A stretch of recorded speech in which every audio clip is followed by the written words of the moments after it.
आमच्या पाहुण्याला कोर्टाचं वॉरंट आलं. जवळचा पाहुणा होता. मला त्याच्या मुलानं फोन केला, महाराज आमच्या बाबाला आज डिपार्टमेंटची गाडी येणार आणि घेऊन जाणार. म्हणलं जाणीमुठपणे गाडी यायच्या अगोदर तुमच्याकडे 7-8 गाड्या आहेत, त्याच्यापैकी एका गाडीत तुम्हीच हजर व्हा. काय म्हणले, आमचे बाबा बाहेर राहतील म्हणून तुम्हाला फोन केलाय. अरे मी म्हणलं तुझ्या बाबाच्या नादी लागलो मोद हो तर काळं होईल. कसं चूक केली ना तुझ्या बाबानं, जावं लागेल त्याला, जावं लागेल. पण पैशावाला होता आणि जरा ढवळ्या कपड्यावाले जास्त ओळखीचे होते. कळालं ना, ढवळ्या कपड्यावाले जास्त ओळखीचे होते. मग त्यांनी निरोप केला, तुम्ही ऊसातला पहा. 1.5 महिना आमचा पाहुणा ऊसात लपला. 1.5 महिना काय जिकून तिकून गाड्याच गाड्या, पण काही कोणी बोलायचंच नाही. शेवटी ड्रोन कॅमेऱ्यानं पाहिलं ऊसात थांबलेला आहे, आणला. दृष्टांत संपला. पाहुणा आमचा होता, तुमचं काही धुनधूत नाही, आमचा पाहुणा होता. सुप्रीम कोर्टाचं वॉरंट आहे, पण 1.5 महिना प्लॅस्टिक लावून चॉकलेट दिली. चोखीत राय, गोड लागत नाही, वरून प्लॅस्टिक लावलं. 1.5 महिना सुप्रीम कोर्टाला कलाटणी देता येईल, दक्षिणेच्या मालकाला नाही कलाटणी देता येत. पोह्याची प्लेट होती, शिऱ्याची प्लेट होती. नेमकेच आम्ही वारीहून आलतो, यात्रेहून आलतो. एकाच सोप्यावर बसलो. मी आपलं शिरा पोहे खाण्यात मग्न होतो. आणि मग ती बाई पाण्याचा ग्लास घेऊन आल्यावर तिनं सांगितलं, महाराज त्यांच्याकडे बघा. तर त्याचा ते अर्धा चमचा तोंडातच होता. ते मी डोळ्यानं पाहिलं, त्या पाहुण्याला डोळ्यानं. सगळ्यांना आम्ही उचललं, भिंतीला टेकलं. नाही खाऊ दिलं त्यानं, नाही खाऊ दिलं. अगा वरुतया चक्षुपात, इतकं पण ऐकत नाही. त्याच्या पत्राचा स्वीकार करावाच लागतो. त्या अनुषंगानं स्वर्गीय सौभाग्यवती एक परमपावन या महाराष्ट्राच्या मातीतली एक माऊली. या देशामध्ये स्त्रीचा फार मोठा अधिकार आहे. कारण त्या कोणाच्या तरी आई आहेत. मला कीर्तनाला तारोअप्पा त्यांनी बोलवलंय, याच्याकरता चोंबाळीत नाही. मला चोंबाळायचा पहिलाच नाद नाही. चोंबाळायचं असते पैशासाठी, तर मला तर असा पाईप दिलाय पंढरपुरातल्या मालकानं. त्याच्यामुळे मी नाही कोणाला चोंबाळीत, वास्तव बोलायचं. माझ्या वारकरी संप्रदायानं या भारतीय संस्कृतीमध्ये स्त्रियांना श्रीमंत पदवी दिली. ज्या घरी कुलस्त्रिया राज्य राणी व संपत्ती, या देशाची संपत्ती आहे. आदरणीय अंबादासराव असतील, आदरणीय देवदासराव असतील.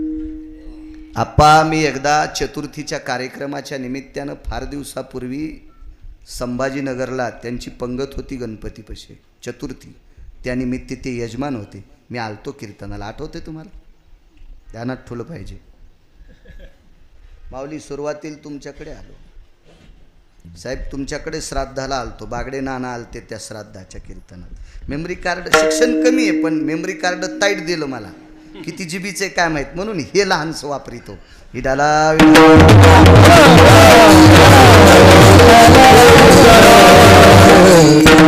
उद्योग क्षेत्रामध्ये नाविन्य कमवलं. दोन्ही सुपुत्रांच्या पाठीवर श्रद्धेचा, कृपेचा, करुणेचा एक महत्वाचा हात आहे का? संस्काराचा.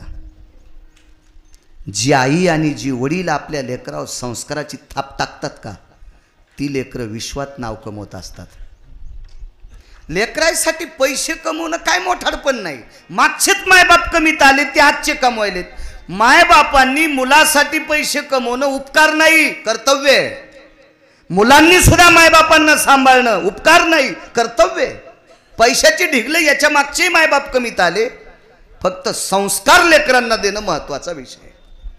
आणि संस्कार ज्या लेकराला नाहीत, ती लेकरं फुलाच्याच यादीत आहेत, पण बेश्रमाच्या. सुमनवानी शुद्धमती, मालकांचं वाक्य. सगळीच फुलं दुरून चांगली दिसतात. बेश्रमाचं फुल तुम्हाला कुठं वाईट दिसतंय दुरून? मध्ये मस्त पिंक कलरचे पट्टे वगैरे गुलाबी असते, छान वाटते.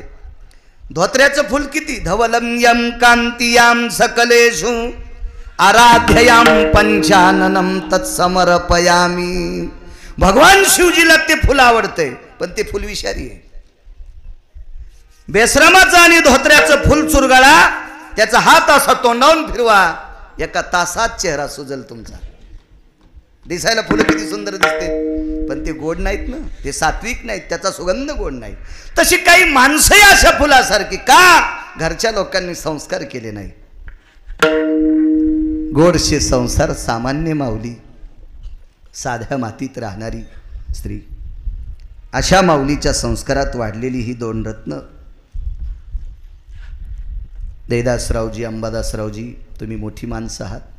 माझं वय फार कमी आहे, पण वारकरी वक्ता या नात्यानं सांगतो, माणूस किती जरी मोठा झाला असेल तर कृपा बऱ्याच लागतात. त्याच्यात महत्त्वाची कृपा आहे आईवडिलांची कृपा, फार मोठी कृपा असते. मी रावणाला ओव्हरटेक केलेली माणसं पाहिले, श्रीमंत. 4078 किंवा 79 इथपर्यंत गावं माझे झाले. तुमचं मेटे जळगाव तर 12-13 वर्षापूर्वी लिहिलेलं आहे. एकदाच लिहित असतो एक गाव, एकदा गेल्यावर पुन्हा लिहित नाही, इतकी गाव पाहिली मी. 527 एकर जमीन एका पाहुण्याला आमच्या शेवटच्या टप्प्यात कुठं जाळावं याची पंचायत. सगळ्या भावकीची लोक आपोआपल्या शेतात जाळीत होते. 527 एकर जमीन असताना शेवटच्या टप्प्यात कुठं जाळावा याची पंचायत मी डोळ्यानं श्रीमंती बी पाहिली आणि संपलेली पण पाहिली. आई वडिलांनी 527 एकर जमीन घेऊन ठेवली, पण मरताना आशीर्वाद ठेवला नव्हता. त्याच्याकरता पोट्ट भिकारी होऊन मेलं. वंश कृपा, साधू कृपा, अशा बऱ्याच कृपा येतात. त्याच्यात सर्वात मोठी कृपा आहे आत्मकृपा. ह्या कृपेचं गाठोडं घेऊन जो समाजात फिरत असतो, काय मायवेली त्याचं वाईट करायला, काय हिंमत आहे कोणाची त्याचं वाईट करायला नाही. ह्या लोकांचे आशीर्वाद लागतात मागच्यांचे. मी करतोय अभ्यास. हे 250 ग्रंथ वाचले आतापर्यंत. खूप वेद वाचले असतील, शास्त्र वाचले असतील, उपन्यास वाचले असतील, पुराण वाचले असतील. कधी कधी सुरुवातीला माझ्या मनात असा शब्द यायचा की मी वाचतोय. ज्यावेळेला एक पुराण वाचिलं त्या दिवशी बाळ्याचा गर्वगार झाला. बाळ्या, तू नाही वाचत, तुझ्यावर वंशातल्या कोणीतरी माणसाची कृपा आहे. तुझ्या वंशात या म्हातारी सारखी, या माऊली सारखी एखादी स्त्री जन्माला आली असेल की तिनं दारात आलेल्या हाती तिला तांब्यावर पाणी दिलं असेल, चतकोर भाकरी दिली असेल आणि तिचं पुण्य तुझ्या पाठीवर पडलं असेल, म्हणून या कुळात तू थोडंसं देवाचं चिंतन सांगणारा जन्माला आलास. आपली कृपा नाही महाराज, मागच्यांची कृपा लागते. तशी दोन्ही सुपुत्रावर ज्या माऊलीची कृपा झाली, उद्योग क्षेत्रातलं नाविन्यपूर्ण रत्न म्हणून या प्रांताला लाभलेलं गोडशे रत्न आदरणीय अंबादासरावजी मेटेसाहेब असतील, आदरणीय देवदासरावजी मेटेसाहेब असतील, त्या माऊलीची कृपा आहे. तिच्या पांघरणाखाली वाढलेली माणसं आहेत. आदर तुमचा याच्याकरता करतोय की ज्या माऊलीने आपल्याला विश्व दाखवलं, लहानाचं मोठं केलं, पक्षींजशी पिलाखाली. तुम्ही एक लक्षात घ्या, कोंबड्याच्या नावाच्या बाबतीत मी उदाहरण देण्याकरता कोंबड्याचं नाव घेतोय. अभंगातही कोंबड्याची नावं आलीत. तुका म्हणे झाली कोंबड्याची परी, तुका म्हणे झाली कोंबड्याची परी. इथं कोंबड उकरीत आहे म्हणून पुढेची उकरी लाभ नाही. कोंबडी ज्या वेळेला पिल्ल काढते त्यावेळेला कोंबडीला एखादं कुत्रं किंवा दूर मांजर दिसावा, ती अशी चिवचिव चिवचिव करतील, तिच्या भाषेत पिलांना बोलवती आणि सगळे पिलं पंखाखाली घेती. तसं ज्या माऊलीनं तुम्हाला आपल्या पदराखाली सामावलं, त्या माऊलीचा दशक्रिया विधी माझ्या ज्ञानोबाराय तुकोबारायच्या नामचिंतनाने तुम्ही करता, म्हणून तुम्हा दोघांना सुद्धा मी वारकरी या नात्यानं धन्यवाद देतो. मी नेहमी सांगत असतो, माणसं देवदेव किती करतात त्याच्यापेक्षा मायबापाला किती मानतात. जो मुलगा आई वडिलाला मानित नसताना एखाद्या महाराजाची पिशवी वागित असेल तर तो महाराज सुद्धा भडवा आहे, नालायक येतो महाराज. त्या महाराजाला अक्कल असायला पाहिजे. तुझी पिशवी वागवणारा आई वडिलाला मानित नाही आणि तू त्याला सोबत ठेवतो, महाराजाला इतका ये मानील की महाराजाची इंच वर जागा ठेवणार नाही लाल करायची. जो मुलगा आई वडिलांचा आदर करतो त्या मुलाला महाराजांनी जवळ बोलायचं, भंगीर यायला नाही. कारण एक नियम साहेब पाहिला मी पुराणात, आईची अत्यंत परिस्थिती नाजूक आहे, द्रव्य नाही घरी, संपत्ती नाही. काही लोकांना पुरावा ऐकायला जरा वेगळा वाटेल, पण वाचिल्याशिवाय सांगत नाही. तुम्ही मला कीर्तनात विचारणार नाही, पण महाराष्ट्रात एखादा असेल बाळ्या हे कशात लिहिलंय, कस काय सांगतो तू माईकवर. माईनं जेवायला मागितलं, काय बऱ्यापैकी इतिहास येतो, बऱ्यापैकी परिस्थिती नाजूक होती, करावं काय. घराच्या बाजूला मंदिर होतं, मंदिरच इकलं,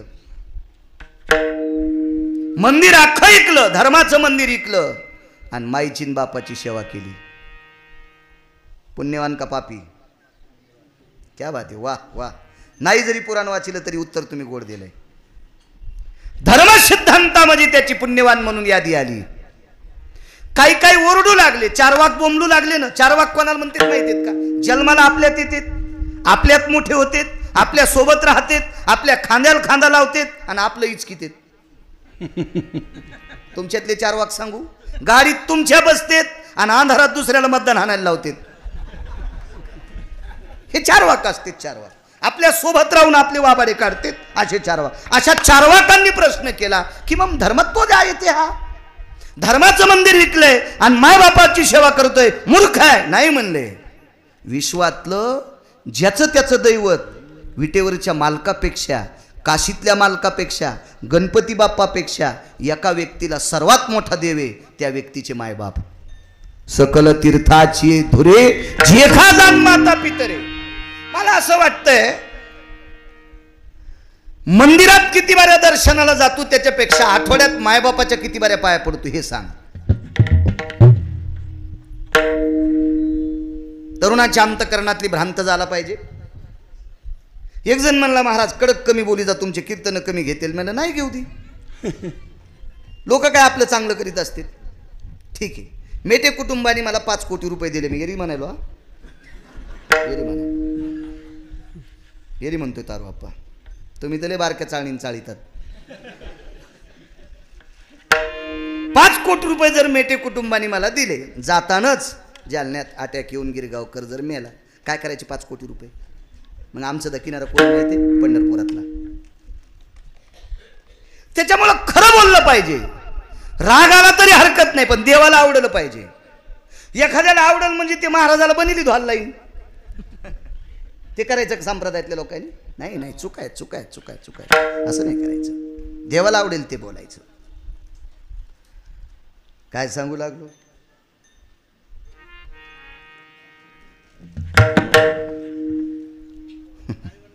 क्या बात आहे, आई वडिलांची सेवा.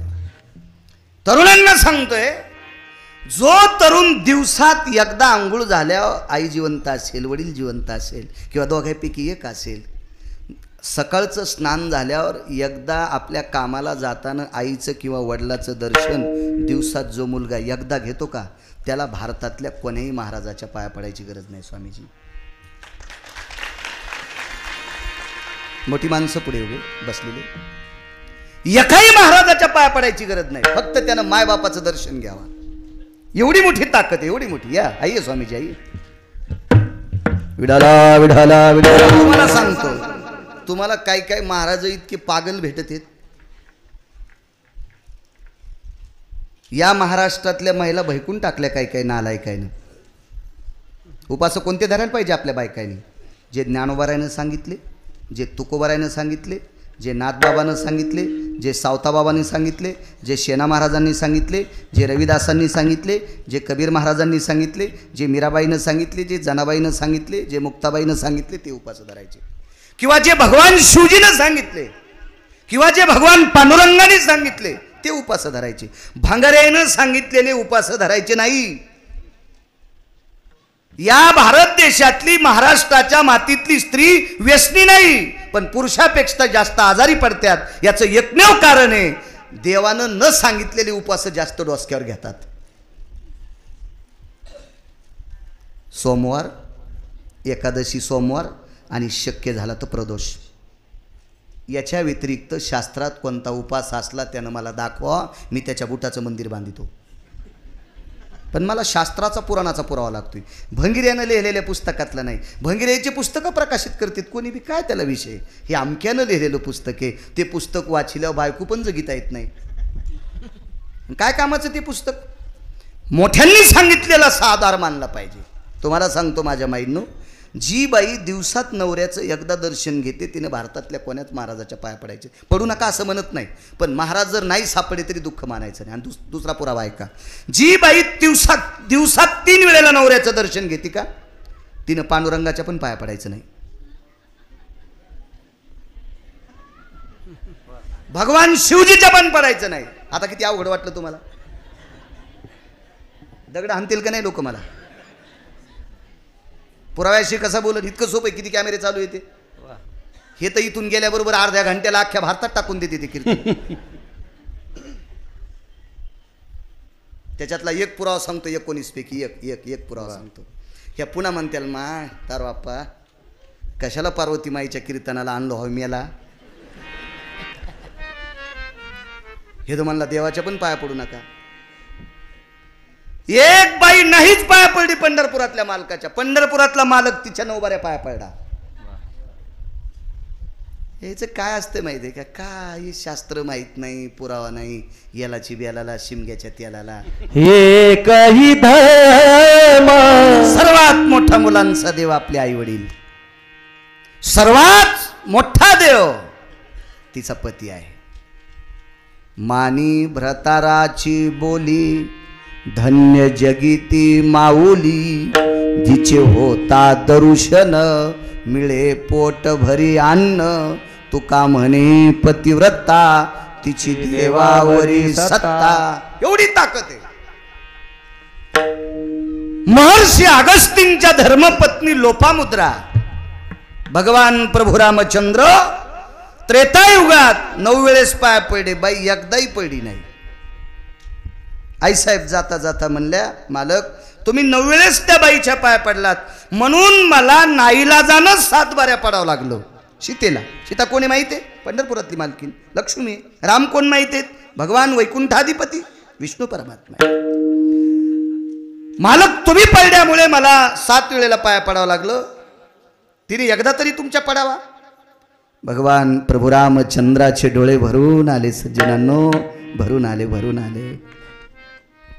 सीतेला सांगितलं, सीते शब्द वापस घे ग. आपल्या पाया पडली नाही याचं दुःख मानू नकोस, आनंद तो मान. त्या माऊलीनं तुला आणि मला पाया पडू दिलंय. पंढरपुरातला मालक म्हणतोय, आनंद तो मान. त्या माऊलीनं आपल्याला पाया पडू दिलंय. का प्रभू असं काय केलंय. काहीच करत नाही ती. सकाळी दुपारी आणि संध्याकाळी 3दा नवऱ्याचं दर्शन घेते. 3 टाइम नवऱ्याचं दर्शन घेणाऱ्या बाईला विटेवरचा मालक मानतोय, काशीतला मालक मानतोय. काशीतल्या मालकाचा एक पुरावा आहे का, एका बाईनं मालकाला चिताभस्म मिळत नव्हतं म्हणून शरीर जोहार केलं. ऐकाय का ग्रंथातलं चरित्र. शरीर जोहार केलं आणि आपल्या अंगाची चिताभस्म म्हणून राख दिली. मालकाने विचारलं काशीतल्या, काय देऊ. काय नाही म्हणले, जिनं माझा नियम मोडू दिला नाही तीच देऊन टाका. पुन्हा बाई जिवंत. फक्त नवऱ्याची सेवा करत होती, तिला वेळ भेटत नव्हता देवाची सेवा करायला. त्या बाईला काशीतले मालक मानते. म्हणून मला असं वाटते अनावश्यक उपास कमी धरा. हेमोग्लोबिन कमी व्हायले, आजार जास्त वाढायलेत. लेकरांना वेळेत शाळेत पाठी जा. घरातल्या लोकांची सेवा कर जा. बऱ्याच बायका महाराज घरी आल्यावर काजू टाकून दूध देतील, नवऱ्याला चहा देत नाही. त्या भागात पाऊस कमी पडतो. गळे शपथ, खोटं नाही सांगणार मी तुम्हाला. मालकावर प्रेम कमी, मालकावर श्रद्धा जास्त असली पाहिजे. चला, ज्या माऊलीनं प्रपंचाची धुरा सांभाळीत असताना आपल्या लेकरावर संस्कार केले, आणि या परिसरातलं उद्योगरत्न म्हणून प्रदर्शित मुलं झाली. भले त्या सामान्य असतील, साध्या असतील, एखाद्या वेळेस किती शिकलेले असतील हेही माहीत नसेल, साध्या असतील, मातीची चूल सारवणाऱ्या असतील, मातीच्या भिंती सारवणाऱ्या असतील, त्यांच्या तारुण्यात असेल परिस्थिती काय असेल ते, पण कर्तव्याची धुरा गोडशी खांद्यावर घेऊन, प्रपंचाची धुरा पुनश्च जवळ घेऊन, आपल्या पतीच्या खांद्याला खांदा देऊन प्रपंच करून घरातल्या कुटुंबावर संस्कार केली. या प्रांतातली मुलं तेजस्वी तारे म्हणून चमकली. आदरणीय अंबादासराव असतील, आदरणीय देवीदासराव असतील, ही त्यांच्या आईची वडिलांची कृपा आहे. अशा परमश्रद्धेय माऊलीचं दशक्रिया विधी तुम्ही मोठ्या भावयुक्त अंतकरणाने करता, याच्याकरता तुम्हाला धन्यवाद.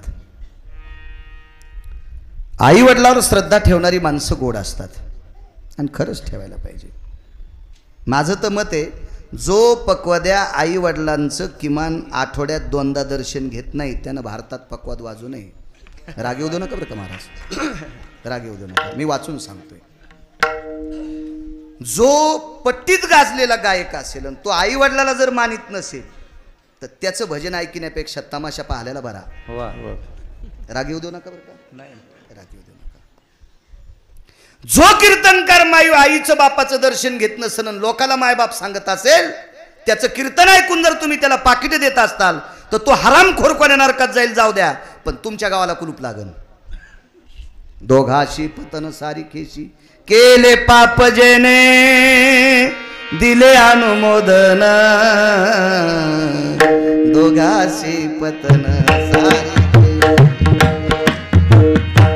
नैवम गिरगावकर लिखितम. गिरगावकरांनी दिले का? आपल्या 3 लोकांना नीतिमत्ता सांभाळायची. फकद्यानं आईचं दर्शन घ्यावं, वडिलाचं घ्यावा, गायकानं आईचं दर्शन घ्यावं, वडिलाचं घ्यावा, कीर्तनकारानं तर 2-4 वाऱ्या घ्यावा. त्याचं जरा बरं चलत जास्त घ्यावा ना, घासावं त्याच्या पायाला कपाळ, अजून तू नारळ मोठं होईल. पडायला पाहिजे पाय.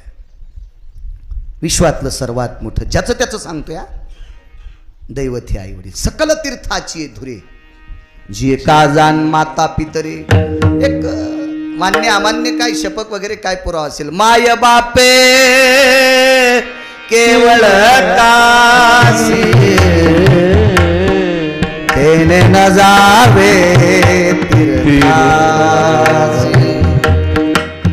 आई वडिलाचं दर्शन घेणाऱ्याला सगळे तीर्थ जागेवर मिळते, सगळे तीर्थ. एक मुद्दा सांगू तुम्हाला, 349 तीर्थ शुद्ध होण्यासाठी पंढरपूरला जातात. शंकर सांगे ऋषी जवळे सकल तीर्थे माध्यान काळी. येती पुंडलिका जवळे करीती आंघोळी वंदिती चरण. 349 गंगा भारत देशामध्ये, एकच गेली नेपाळ देशात. 350 पैकी 1 नेपाळ देशात गेली, ती पण पंढरपुरातल्या मालकाची 7व्या अवतारातली सासरवाडी. एकच गंगा. 349 भारतात, 2734 उपनद्या भारतात. वाची जा कधी कधी, भेताडासारखे मोबाईल आहेत तुमच्याकडे, इचकी जा ना. आपला देश किती पवित्र आहे बघा जा. बिनाकली माणसाला 2-2 वाजूस तर चॅटिंग करतात. काय त्या नालायकाला चॅटिंग करून भेटणार आहे? चांगलं बघा. 2734 उपनद्या, 349 पवित्र नद्या. एकच गेली गंडकी नावाची. तिकडे किती पवित्र नद्या सांगू. एका पवित्र नदीवर देशातला सिंह राहत होता, भारत देशातला सिंह, सभापती साहेब. त्या सिंहाचं नाव होतं कर्ण. सांगता येईल त्या गंगेचं नाव? कोणती गंगा होती? किती महाराज फुकल्यावर सुधरत आणि पहिली गोळी मला घाला. भागवत लावायला दम नाही, रामायण लावायला दम नाही, सप्ते करायला दम नाही. गुण कोणाला आहे? नुसते महाराज बोलवायचे, त्याला खपक्या पाकिट द्यायचं, ते श्रीमंत करायचे. आपण असेच उसातले मुंगळे निघले उपरने झटकीत, आणि पुन्हा धर्माच्या गप्पा करायच्या. अशान धर्म वाढत असतो काय? त्या गंगेचं नाव आहे चर्मन्वती नावाची गंगा. चर्मन्वती वेदिका क्षिप्रावेत्रवती महासुर नदी ख्याता गया गंगे. कोणता देश असेल तो? ज्या देशातला 8, 4, 8, 6 आणि 4 या शुहापैकी 1 नंबरचा मानवी शुह राहत होता, त्या देशाचं नाव आहे वंग नावाचा देश. आता इंग्रजीत त्याला आपल्या भाषेत प्रचलित भाषेत काय म्हणतात ते घरी गेले बा गुत्त थोडं घेतलं सांगायला. त्या देशाला वंग देश म्हणतात. या वंग देशात वाहणारी पवित्र चर्मन्वती नावाची गंगा, या गंगेच्या तीरावर या भारत देशातल्या पवित्र मानवी शुहाला अर्धांगिनी म्हणून प्राप्त झाली. तिचं नाव होतं वृषाली. वृषाली वृषाली काय संसार हो कर्णाचा. कर्णाचा संसार पाहिल्याच्या नंतर पंढरपुरातला मालक लाजत होता. कारण पंढरपुरातल्या मालकाच्या 16,108 बायका होत्या, त्याच्यातल्या बऱ्याच बायका विरोधात गेलत्या बऱ्याच वेळेस. हो, लक्ष्मी आई साहेब विरोधात गेल्या म्हणूनच खाली आलत्या. पंढरपुरातल्या मालकावर राग लक्ष्मी आई साहेब खाली आल्या. आणि खाली आल्यावर राधेनं सांगितलं, देवा ज्याला मोठं व्हायचंय का त्यानं 2 पावलं मागं आलं पाहिजे. विश्व तुमचं दर्शन घेतंय, तुम्ही लहान व्हान खाली जा. मग पंढरपुरातले मालक खाली आले. खाली आल्यावर जरशा खुश झाल्या, पण त्या म्हणल्या खाली आले तरी लोक राधाकृष्णच म्हणणार आहेत. ते म्हणले आता राधाकृष्ण नाही, आता विठोबा रुक्माई म्हणतील. मग पुढचं भजन कोणतं झालं माहिती? विठोबा रुक्माई. एकाही साहेबांना तर इकलंच एके दिवशी पुन्हा भेटावं म्हणून. तुळशी मातेची कृपा झाली, माधव झाला बरोबर. जीवनात ऱ्हस्व दीर्घ इतकी बायको विरोधात न जाणारी कर्णाची होती. एका तिळा इतका संसारात विरोध केला नाही रावणाची बायको. देव विचार करत होता संसाराचा. देव विचार करायचा. इतक्या पवित्र तुमच्यातल्या महिला, इतक्या पवित्र. म्हणून मी कधी कधी एक अर्धा तुमच्यावर बॉम्ब टाकतो. काही बायका म्हणतात माय बाळा आमच्यावरच कोण बॉम्ब टाकतो ग. कारण तुम्ही सुधारणं गरजेचं. तुम्ही सुधारल्या तर देशाची पिढी पुढे जाणार.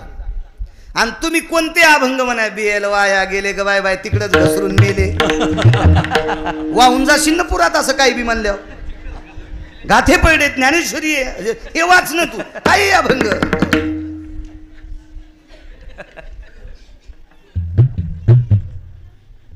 शास्त्र म्हणेल ते सांडावे, हे राज्य ही तृणमाना. असा पवित्र राजा. मायबाप किती मोठे आहेत याच्यावर सांगतोय. ह्या 349 गंगेमध्ये तुमच्या माझ्यासारख्या कळत नकळत पाप करणाऱ्या लोकांनी आंघोळ केली की आपलं पाप त्या गंगेत जात असते पुरंदाची. आणि हे पाप त्या गंगेनं स्वीकारल्याच्या नंतर ती गंगा मळून जात असते. आणि मळालेली गंगा शुद्ध होण्यासाठी पंढरपूरला येत असते. साहेबराव महाराज पंढरपूरला येत असते. मग सगळ्या गंगेला शुद्ध करण्याची ताकद कुठे माहिती आहे? पंढरपुरात. आणि तिच्या पात्रात बसलेला कोण आहे? पुंडलिक पुंडलिक पुंडलिक पुंडलिक. भिरकाविली वीट, माग वीट फेकली. आई वडिलांचे डोके मांडीवर होते. आई बाबाचं डोकं कुरवाळीत बसलेला पुंडलिक. देवानं सांगितलं मी आलोय, वेळ असली तर थांब. 28 युग झाले अजून उभा आहे. युगे 28 विटेवरी उभा, वामांगी रखुमाई दिशे देवे शोभा. युग किती सांगता येतील तुम्हाला? 28 युगातली नाव किती सांगता येतील? 11 युगाचे नाव सांगा, मी त्याच्या पाया पडतो. माळ नसली तरी बी, माळ असल्यावर तो कोणाच्या पडतो. पण 11 युगाचे नाव सांगा पुढे बसलेले, मी त्याला माळ नसली तरी पाया पडतो त्याच्या.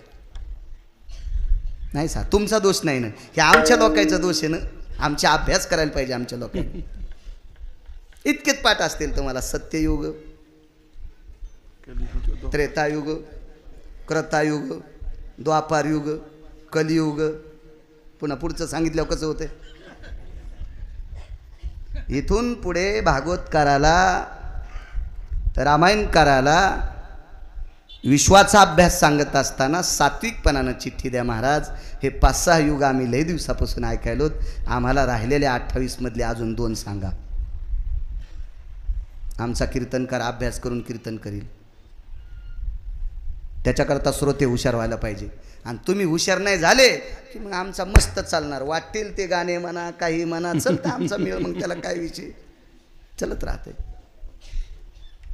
याला दोषी तुम्ही आहात. गुन्हेगारापेक्षा गुन्हा सहन करणारा जास्त दोषी असतो. हुशार व्हा, हुशार व्हा. माईंनो, 5वीच्या नाताच्या हातात त्याचा अभ्यास झाल्यावर त्याच्या बाबाचा मोबाईल त्याच्या हातात द्या आणि 5वीच्या नातवाला म्हणा, बाळा मला महाभारतातला अध्याय काढून दे, मला रामायणातला अध्याय काढून दे, मला ज्ञानेश्वरीतली वही सांग, मला तुकोबारायचा अभंग सांग, मला चोखोबारायचा अभंग सांग, सावताबाबांचा सांग, नाथबाबांचा सांग, सेना महाराजांचा सांग, नरहरी महाराजांचा सांग. 10-5 मिनिटं वेळ त्याचा घेत जा, घेत जा, घेत जा वेळ. मायमती माहिती.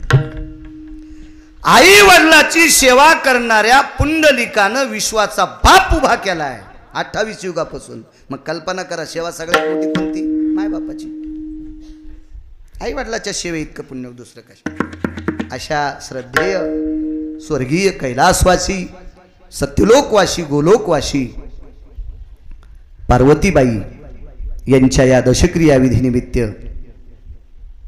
आदरणीय अंबादासरावजी असतील, आदरणीय देवीदासरावजी असतील, त्यांच्या भाविकतांतकरणाने आजचा दशक्रियाविधी भूदेवांच्या हाताने पिंड तर्पण वगैरे काय झाला असेल, पण नामचिंतन करून ज्ञानोबाराय तुकोबारायच्या नामाचा टाहो फोडून गोड असा सुंदरसा आजचा दशक्रियाविधी त्यांनी केला. त्या मेटे परिवाराला पुनश्च द्यावे तितके धन्यवाद. आज उपस्थित आदरणीय पूजनीय प्रातस्मरणीय गुरुवर्य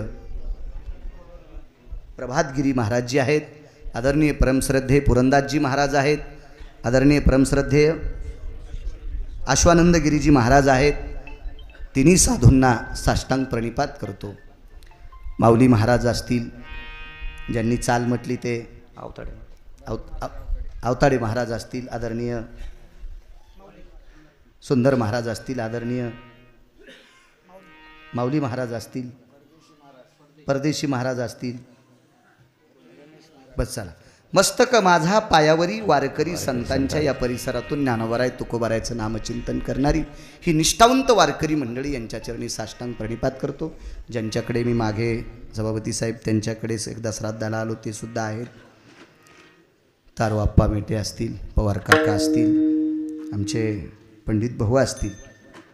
वारीत कधी त्यांची भेट व्हायची आमची चांगली. तारखेच्या संदर्भात या कुटुंबाच्या वतीनं मला सारखे संपर्क करत असले आदरणीय तारोआप्पा, त्यांना सुद्धा धन्यवाद. आणि सर्व क्षेत्रातली, राजकीय क्षेत्रातली, व्यापार क्षेत्रातली, वैद्यकीय क्षेत्रातली, शैक्षणिक क्षेत्रातली, माझा शेतकरी राजा बऱ्यापैकी बसलेले उपस्थित, मला नाव पाठ नसल्यामुळं, माहिती नसल्यामुळं क्षमा असावी. सर्वांना प्रणाम करतोय. विठाला विठाला. पस्तीस सर्व श्रोत्यांच्या चरणी. कारण दुकान किती कोटीचं आहे त्याच्यापेक्षा गिराईक किती सांगा, वक्ता अभ्यासू किती आहे त्याच्यापेक्षा तुला श्रोते किती बसते. सर्वात मोठी या श्रोत्यांच्या चरणी साष्टांग प्रणिपात. हरिभक्तीपरायण मृदंगाचार्य गणेश महाराज गोड, ज्यांचं मृदंगावर प्रभुत्व आहे, त्यांना सुद्धा धन्यवाद. आणि पुरुष कॅमेऱ्यावाल्यांना सुद्धा धन्यवाद देतो, चोपदारांना धन्यवाद देतो. आणि येऊन या काळ बैसला शेवसा याचा 1 किंवा 2 पुरावा देतो. मग रामकृष्ण हरी. पार्वतीबाईला जावं लागलं. ऐकाय का बाईचं चरित्र? मी 10-5 दिवसापूर्वी बऱ्यापैकी बोलत गेलो. ते चरित्र वाचवायचा छंद, नवीन नवीन काहीतरी वाचत असतो इतिहासातलं, पुराणातलं. चांगले इतिहास, भंगिऱ्याचे इतिहास नाही वाचित.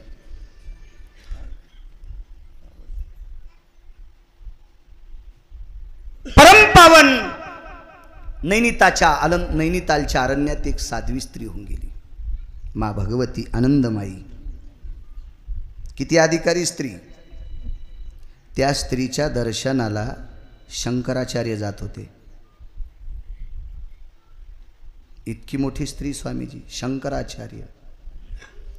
मा आनंदमाई नावाची स्त्री. प्रसंग 62-63चा आहे, माझ्या जन्माच्या अगोदर. माझा 83चा जन्म. 1949 ते 51 शंकराचार्य पद एका व्यक्तीकडे आलं. त्या व्यक्तीचं नाव होतं स्वामी राम. 4 पीठापैकी एक पीठ त्या व्यक्तीकडे आलं. पीठाधीश होते शंकराचार्य. शंकराचार्य पद हे फार मोठं पद आहे, खूप मोठा अधिकार आहे ते. असे शंकराचार्य त्या आनंदमाई भगवतीला प्रणाम केला. स्तुती सुमन टाकत होती, प्रशंसा करत होती त्या माऊलीची. ती मा आनंदमाई जर तपश्चर्याला भजना करता नामचिंतना करता बसली आणि पाऊस सुरू झाला तर खळभर जागेत पाऊस पडत नव्हता आणि भवताल पडत होता. काय निसर्ग मुठीत असेल, कल्पना करा. काय ताकद असेल. निसर्ग कोणाच्या बापाचं ऐकत नाही. एक आमचा पाहुणा म्हणला मी एक ट्रकभर पुस्तकं वाचिले. म्हणलं त्या पुस्तकाच्या बळावर तू पप्याच्या माईला जगेव. एक ट्रकभर पुस्तकं वाचिलीस तू काय करशील? बायकोला दागिने घेशील, पोराला चांगले कपडे घेशील, चांगला बंगला राहायला बांधशील. तू या एखाद्या पुस्तकात अशी ताकद आहे का ढगाला हलील्यावर पाऊस पडतो? तू वाचिलेली पुस्तकं समाजाच्या कल्याणाकरता आहेत का? ते पुस्तकं सांग. हे काय करतो? एक रेल्वे भर वाचिलेन, ट्रक भर वाचिलेन, ट्रॅक्टर भर वाचिलेन, गबाळ भर वाचिलेन, डोंगरा इतके वाचिले. कशाला सांगायला लोकांना? विश्वाच्या कल्याणाकरता वाचिलेली पुस्तकं कामाची असतात. अशी तर कुंटाला पडेत किती.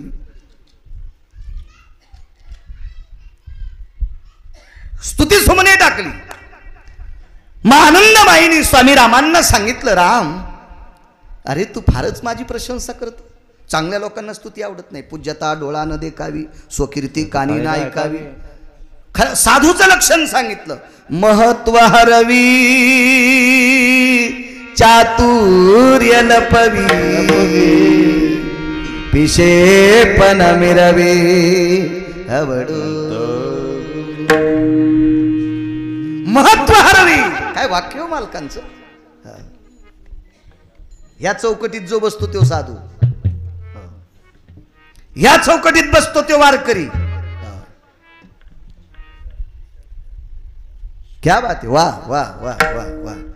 या अशा वया पाठ करी जा म्हणजे आमचे महाराज लोक पुन्हा नीट अभ्यास करतील. नाही तर असेच सांगतील ते, यालाची बेलाला शिमग्याच्या त्याला. आमच्या काळात असं होतं बरं का. आणि मग त्या ठिकाणी खळ्यावरल्या गप्पा सांगायला का सुमल्या. इथं बसलेला एक एक व्यक्ती 1000 गिरगावकरी विकत घेईल असे श्रीमंत लोक आहेत तुम्ही. आणि 2 तासाचा वेळ पुरंदाजी उद्योगातल्या लोकांनी आपल्या पुढं ज्ञानोबरायचं चिंतन, तुकोबरायचं चिंतन ऐकायसाठी 2 तासाचा वेळ काढाय. आणि त्या वेळात जर बाकीच्या गप्पा कीर्तनकार सांगत असेल तर त्याला कोण्या नरकात त्या कीर्तनकाराला टाकावे देवाला पण कळायचं नाही. वेळ नाही. चांगल्या लोकांचा, सात्विक लोकांचा वेळ मातीत घालणं कीर्तनकाराला पाप लागत असते, पूर्वज नरकाला जात असतात. उपदेशपर बोललं पाहिजे. भले एखाद्या गोष्टीचा राग आला तरी हरकत नाही. मा भगवतीनं सांगितलं, अरे राम अजून एक माझ्यापेक्षा श्रेष्ठ स्त्री आहे रे, जातो तू तिच्याकडे. पत्ता लिहून दिला. शंकराचार्य स्वामी राम 52 साली 51ला पद सोडून दिलं. 49 ते 51 2च वर्ष शंकराचार्य पद. राजीनामा देऊन टाकला पदाचा, देऊन टाकला. मंत्री होता येईल बरं, शंकराचार्य होता येत नाही. शंकराचार्य नाही होता येत महाराज कोणाला. फार मोठा अधिकार असतो. आणि मग दिल्लीला आले स्वामी रामानी. दिल्लीहून 120 मैल अंतरावर एक शहर आहे, त्या शहराचं नाव आहे आग्रा. आग्र्याला स्वामी राम आले. पार्वतीबाई गेले याच्यावर सांगते. आग्र्याला आले. 27 दिवस पाऊस नव्हता. आपल्याला मागे कसं आता पावसाळा असून उन्हाळ्यासारखं होतं. आताही आपलं तसंच झालं. खिचडी शिजायला घातली, अर्धी शिजली आणि चुली इजली. हो, आता मकाच्या कणसाच्या पिठ्या सोला ना तुम्ही. अर्ध्याला खालून दाणे असतील, वरून होपाड. ते बी अशा नाही पोचल्या, बारीकच आपल्या बारीक बारीक बारीक बारीक. शेतीची आवड आहे मला चांगली. शेती चांगली करतो. शेती चांगली करतो म्हणूनच कीर्तनात टकटक बोलतो ना, भीती वाटत नाही ना. इकून सुटलं निघले कापूशाचा काय ताण घ्या. 27 दिवस पाऊस नाही आग्र्यात. आग्र्यात प्रवेश केल्याबरोबर एक भिकारी दिसला. भिकारी दिसला. भिकारी परवडा बरं का. कोणापेक्षा सांगू तुम्हाला? भिकारचोट लोकांपेक्षा. राजकारणातल्या लोकांना भिकारचोट लोक लय भेटत असतील. आणि तुम्हाला भीती जास्त भिकारचोट लोकांचीच. त्याच्यासाठी गाड्या तुम्हाला उभाच करावं लागतात. कारण भिकारचोट लोकांची लाईनच जात नाही. त्याच्यासाठी गाडी नाही उभी केली. ते पहिल्यासारखे नाही राहिले. कसे झाले आता? काय शिंगा आले त्याला?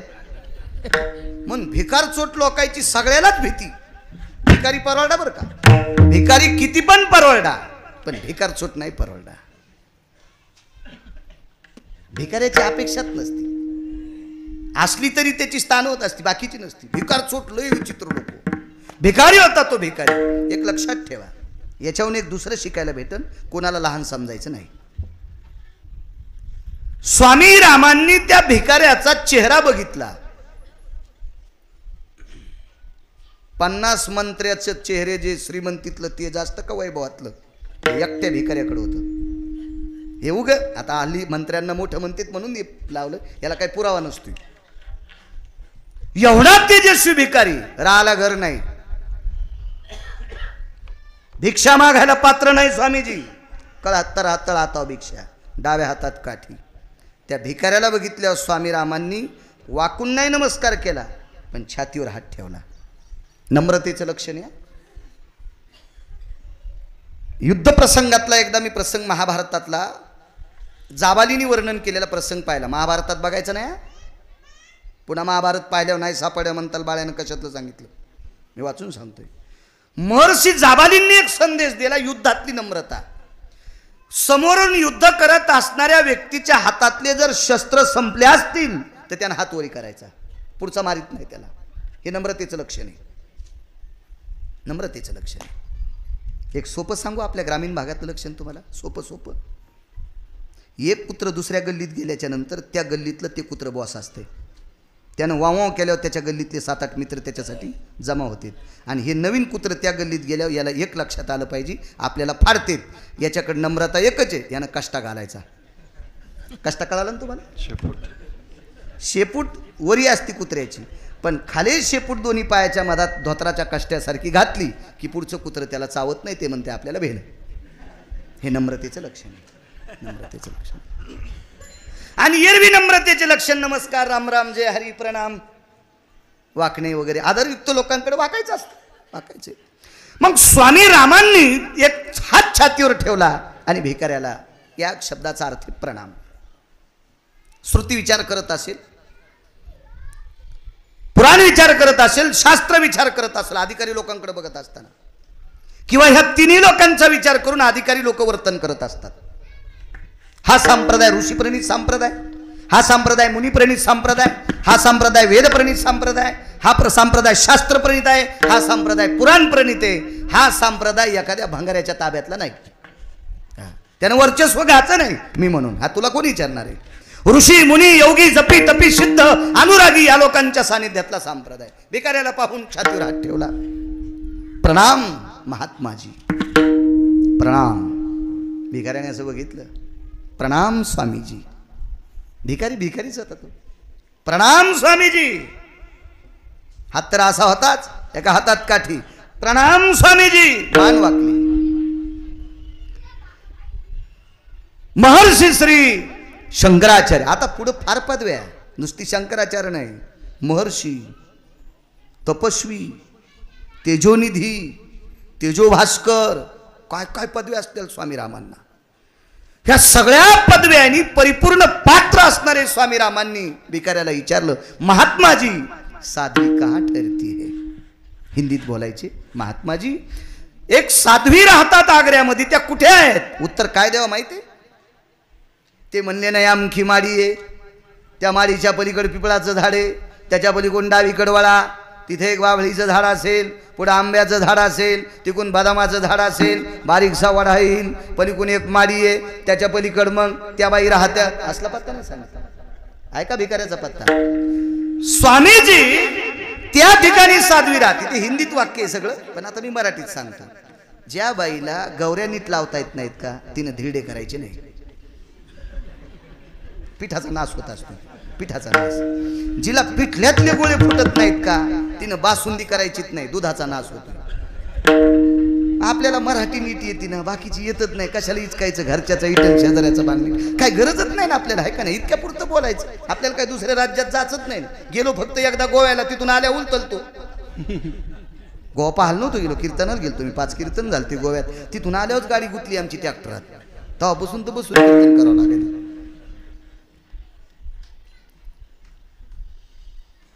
बाकी 2-3 राज्यात तर मराठी बोलणारी बरेपैकी लोक आहेत. कर्नाटक, तेलंगणा, तिकडे खूप 4-4, 500 सप्ते. हैदराबादला 90 सप्ते होते. पण ती मराठी कळती त्या लोकांना. महात्माजी ज्या ठिकाणी भास्कर क्षीण झालाय, भास्कर म्हणजे सूर्य, अख्ख्या आग्र्यात ऊन तापलं होतं, आता तापलंय असं. आणि ती साध्वी जिथं बसली होती तितक्या जागेवर ढग सूर्याच्या आडंगी गेलता. त्याला आपण शिराळ म्हणतो. तिथं सावली धरली होती. काय साध्वी असेल, काय साध्वी असेल. जाओ बोले वहां पे साध्वी ठरते. स्वामी रामांनी दोन्ही हात छातीवर ठेवले. गणेश बुवा, साध्वीचा पत्ता जागा न सांगता आकाशातली मुद्रा सांगून सांगतोय, ते भिकारी किती मोठा असेल. निघाला शंकराचार्य, निघाले पुढे. भिकारी समोर जात असताना शंकराचार्यांना शंका आली की हा भिकारी एवढा मोठा तेजस्वी, सूर्याचा प्रकाश लाजवी, त्या भिकाऱ्याच्या डोक्यावर ऊन नव्हतं. एकट्याच्या डोक्यावर सूर्याची सावली, तितकी खळभर जागा. आश्चर्यचकित झाले स्वामीराम. शंकराचार्य आश्चर्यचकित झाले, काय भिकारी मागायला तो पात्र नाही. महात्माजी भिक्षा मागते? जी बोले. पात्र नाही बोले. पात्र काय की वाचते होणार. मग कशी भिक्षा मागता? रोज सकाळी 12:14 दुपारी, सकाळी शब्द चुकीचा गेला, रोज दुपारी 12:14 12 वाजल्याच्या नंतर राहिलेल्या 14 मिनिटाच्या आत कांती भिक्षा मागतोय. कांती भिक्षा कशाला म्हणतात माहिती? शिजलेली पदार्थ, त्याला कांती भिक्षा. कांती भिक्षेला या पवित्र वारकरी संप्रदायानं एक पवित्र नाव दिलं. त्या नावाचं नाव आहे, त्या भिक्षेचं नाव आहे मधुकरी.